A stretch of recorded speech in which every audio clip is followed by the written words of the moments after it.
सब ने चारों होली के सॉन्ग को ट्रेंडिंग में लाया।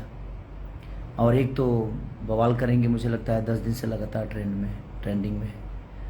उसके बाद मुर्गा के रस्सा जो 2 दिन पहले रिलीज़ हुआ वो भी ट्रेंडिंग में उसी दिन से है। उसके बाद बैगन के दाम, वो भी गाना जिस दिन से रिलीज़ हुआ उस दिन से ट्रेंडिंग में ही चल रहा है। तो आप सबकी मोहब्बत, और आज एक गाना रिलीज़ हुआ है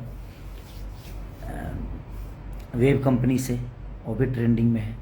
हीरोइन के साथ जमकर ठुमके लगाते नजर आ रहे हैं खेसारी लाल यादव। जी हाँ, जो कि आप लोग वीडियो में देख सकते हैं, जहां एक तरफ खेसारी लाल यादव तो दूसरी तरफ खेसारी लाल यादव की हीरोइन का नाम है मोहिनी। जी हाँ, मोहिनी, जो कि खेसारी लाल यादव के साथ ज़बरदस्त तरीके से ठुमके लगाती नजर आ रही हैं 2 घूंट गाने पर। जैसे कि आप सभी जानते हैं कि सुपरस्टार खेसारी लाल यादव का यह गाना रिलीज हो चुका है 3 दिन पहले। जब अब तक इस गाने को 93 लाख व्यू मिल चुके हैं। खेसारी के 2 घूंट गाने को फिलहाल भोजपुरी की कई सारी हंसनाएं भी इस खेसारी के इस बड़े गाने पर अपना रील्स बनाकर जमकर ठुमके लगाती नजर आ रही हैं। और फिलहाल ये वीडियो सोशल मीडिया पर काफ़ी ज़्यादा वायरल हो रहा है, आप लोग भी देख सकते हैं।